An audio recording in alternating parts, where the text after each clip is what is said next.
સુરતના ભૂતિયા ડિમોલેશનમાં મનપા અધિકારીઓના વધુ એક પાપનો ફૂટ્યો ભાંડો।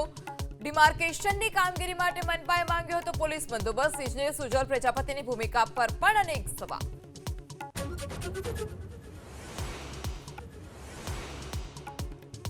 અમદાવાદ એરપોર્ટ પર કસ્ટમ વિભાગનો સપાટો 60 લાખના સોના સાથે શારજાહથી અમદાવાદ આવેલા મુસાફરને ઝડપી પાડવામાં આવ્યો। પકડાયેલો મુસાફર વેરાવળનો હોવાનું ખુલ્યું।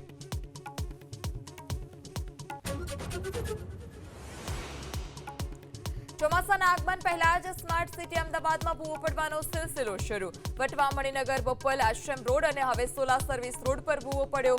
બેરિકેડિંગ કરી રસ્તો કરાયો બંધ।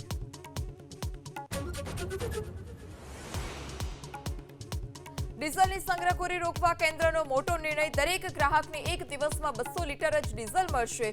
સંગ્રહખોરી અને કાળાબજારી અટકાવવા 90 દિવસ સુધી સરકારનો પરિપત્ર।